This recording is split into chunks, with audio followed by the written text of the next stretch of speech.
안녕하세요. 10분의 책 한 권을 푸는 수학생 이학주입니다. 오늘은 몸과 영혼의 에너지 발전소 세 번째 시간 풀어드리도록 할게요. 내 두뇌가 직면한 도전적인 상황은? 이란 질문을 한번 던져봤고요. 우리의 인생을 조직하고 목표에 초점을 맞추어 나가는데 필요한 것이 바로 정신 에너지라는 거죠. 아무리 몸이 건강하고 신체적으로 뛰어난 어떤 힘이 있더라도 이런 정신 에너지가 받쳐주지 못한다면은 그 어떤 뛰어난 신체 조건을 쓸 수 없겠죠, 제대로. 완전한 몰입을 가능하게 하는 최상의 정신 에너지는 현실적인 낙관성이다. 굉장히 중요한 게 마음을 어떻게 먹느냐, 어떻게 내 마음을 평온하게 유지하느냐, 어떻게 내 마음을 담대하게 유지하느냐, 이런 부분들이, 긍정적으로 생각하느냐, 이런 부분들이 되게 중요한 것 같아요. 마음이 우선 긍정적이고 감사를 하고 낙관적이어야지만이 최상의 정신 에너지가 나온다는 거죠. 그 다음에 현실적 낙관성은 세상에 있는 그대를 보면서 원하는 결과나 해결책을 향해 능동적으로 움직이는 것을 말한다. 낙관성이라고 해서 그냥 가만히 좋은 일이 일어날 거야 라고 막연히 생각하는 게 아니고요. 세상을 있는 그대로 봐야 되고요. 그래서 원하는 결과를 내 마음에 품고요. 목표라고 해도 되겠죠. 해결책을 향해서 능동적으로 움직이는 거죠. 내가 선택을 해서 이 목표를 이루기 위해서는 내가 이런 일을 해야 되는구나, 실천을 해야 되는구나 라는 생각을 하고, 누가 시켜서가 아닌 능동적으로 움직이는 게 제일 포인트예요. 중요한 정신 근육에는 정신적인 준비 운동과 가시화, 눈에 보여야 되는 거죠. 긍정적인 자기 암시, 효율적인 시간 관리, 그리고 창의성 등이 있다. 가시화 같은 경우는 우리가 이제 하루 한번 목표를 말하는 습관이라는 책에 나왔지만, 보드판에 내가 원하는 어떤 모습들을, 사진을 붙이는 거예요. 눈에 붙임으로써 내 어떤 목표 달성했을 때의 어떤 생생한 모습을 그려볼 수 있는 거죠. 근데 긍정적인 자기암시 굉장히 중요한데요. 저도 매일 아침마다 단톡방에 올리고 있는데요. 이 긍정적인 자기암시를 통해서 나를 규정을 하는 거죠. 나는 이런 사람이다 라는 규정을 통해서 내 자신이 그 기준에 맞춰 살기 위해서 노력을 하게 되는 거예요. 효율적인 시간 관리, 효과적인 게 아니라 효율적인 거예요.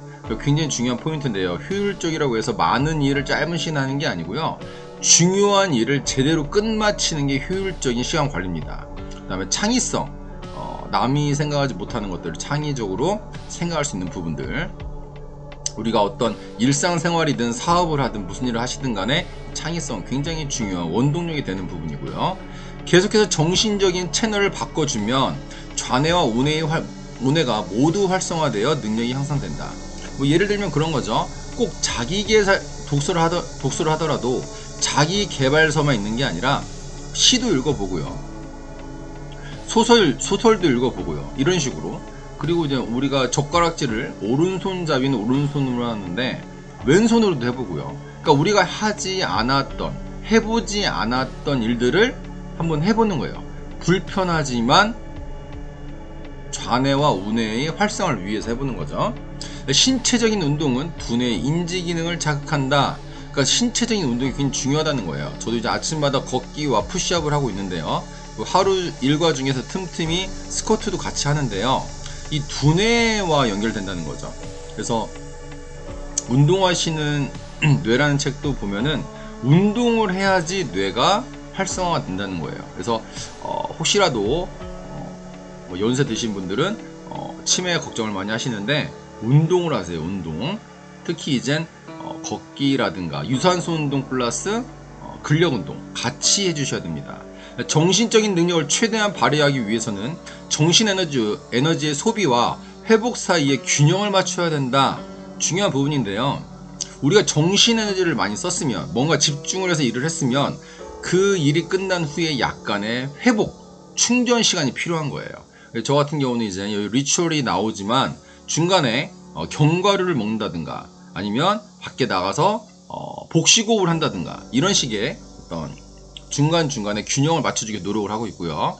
최상의 성과를 위해 필요한 정신 근육이 약해졌다면 안락한 상태를 뛰어넘는 자극을 준 다음 회복시켜주는 조직적인 개발이 필요하다. 그러니까 이게 이제 중요한 거는 아까도 말씀드렸지만 우리가 최상의 성과를 위해서는 집중을 해야 되는 거죠. 근데 집중을 하기 위해서는 집중만 해서는 안 되고 집중을 한 후에는 뭔가 회복이 필요한데 그 집중을 할 때 안락한 상태를 뛰어넘는, 즉 세이프티 존을 뛰어넘는, 뭔가 나의 한계를 뛰어넘는, 뭐 예를 들자면 팔굽혀펴기 푸시업을 100개까지는 했는데 거기서 한 10개 정도를 더 한다는 이런 어떤 자극을 준 다음에는 꼭 회복이 필요하다는 거죠. 충전할 수 있는 시간이. 그런 어떤 루틴들을 개발하시길 바라고요. 두뇌가 계속적으로 도전적인 상황에 맞닥뜨리게 해야지만이 노쇠로 인한 정신적 감퇴를 예방할 수 있다.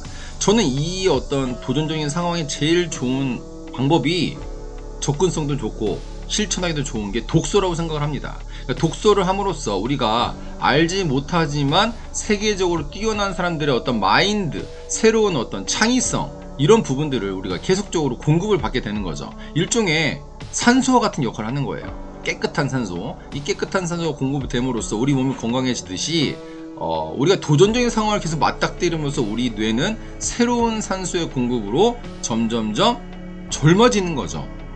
나이가 든다고 해서 뇌의 가소성이 떨어지는 게 아니에요. 뇌를 쓰지 않았을 때 뇌의 가소성이 떨어지는 겁니다. 이 부분 꼭 명심하시고, 내 나이가 어때서 내 나이가 몇이니까 이렇게 생각하시면 안 돼요. 노쇠로 인한 정신적 감퇴를 막을 수 있는 거는 도전적인 상황인데 그 중에 제일 핵심적인 게 경험상 독서라는 거고요. 영적 에너지는 우리 인생의 모든 차원에서 일어나는 모든 행동에 힘이 된다. 뭐 대표적으로 영적 에너지라는 게 종교적인 부분도 있겠고 여러 가지 뭐 본인의 믿음이 있겠죠. 이런 부분들이 나의 인생에서 모든 차원에서 나의 행동, 뭐 생각 등등 말 뭐 이런 부분들에서 힘이 된다는 거죠. 영적 에너지는 열정과 인내심과 헌신을 위한 연료를 제공해준다. 우리가 어떤 누군가, 특히 이제 우리가 누군가를 위해서 도움이 되겠다라는 어떤 열정과 인내심과 헌신을 갖게 되면 그 연료가 되는 게 바로 영적 에너지라는 거예요. 영적 에너지는 내면의 깊은 가치에 공감을 하고 자신의 이익을 넘어서 숭고한 목표와 유대감을 가질 때 생겨난다. 이제 아까도 말씀드렸지만 이기적인 목적을 위해서는 이 영적 에너지가 그렇게 발휘가 많이 안 되는 부분이 있어요. 그렇다면 이 영적 에너지가 폭발적으로 발휘되고 유지되기 위해서는 필요한 게 뭐냐면 내가 남에게 무엇을 줄 수 있는가. 우리가 그런 말 있죠. 배워서 남주자. 저의 모토이기도 한데요. 이 배워서 남주자라는 생각을 했을 때 이 숭고한 목표가 되는 거죠. 유대감이 생길 때 생겨난다는 거죠. 가치에 따라 살도록 힘을 주는 용기와 확신은 영적 에너지의 주된 근육이다. 우리가 어떤 마음속에는 신념과 가치에 따라서 현실에 맞닥뜨렸을 때, 그 가치에 반하는 현실에 맞닥뜨렸을 때 그때 용기와 확신을 가지고 우리가 실천을 하게 되면, 행동을 하게 되면, 말과 행동을 하게 되면 영적 에너지의 주된 근육이 점점 강해진다는 거죠. 주된 영적 근육에는 열정과 헌신, 성실성, 정직 등이 있다. 뭐 예상되는 내용들이죠. 영적 에너지의 소비와 재충전은 서로 깊이 연관되어 있다. 소비를 했으면 재충전을 필수적으로 해줘야 된다는 얘기입니다. 이게 자꾸 소비만 하게 되면 결국은 고갈돼 가지고 영적 에너지 자체를 쓸 수 있는 상태가 되질 못해요. 그러면 열정과 인내심, 헌신의 마음이 모두 떨어지겠죠. 영적 에너지는 적절한 자기애와 자신의 이익을 넘어선 목적에 대한 헌신이 균형을 이룰 때 유지된다. 중요한 건 남만 위해서, 남의 이익만을 위해서 헌신한다고 해서 되는 게 아니고요. 나에 대한 자기의 자존감, 이런 부분들과 함께 가야 된다는 거죠. 그러니까 균형을 맞춰서 이 부분 꼭 잊지 마시고 헌신을 하되 나를 챙기고 헌신을 해야 된다는 게 중요합니다. 그래야지 오랫동안 꾸준하게 유지할 수가 있습니다. 영적인 활동은 에너지를 소모하지만 동시에 엄청난 에너지를 재충전해 준다. 영적인 활동 자체가 제가 볼 때는 이제 정신적 플러스 육체적 활동을 통해서 에너지가 많이 소모가 돼요. 누군가한테 예를 들어서 밥차 봉사를 한다. 몸으로 힘들잖아요. 그리고 정신적으로 힘들겠죠. 여러 가지 어떤 사람들과의 상대를 통해서. 그렇지만 그 일을 통한 보람을 통해서 엄청난 에너지가 충전된다는 거, 재충전된다는 거 꼭 기억하시고 한번 꼭 도전을 해보시면 좋을 것 같아요. 영적인 능력은 신체적인 능력을 키우는 것과 동일하게 평온하고 안일한 영역 너머까지 나아감으로써 성장시킬 수 있다.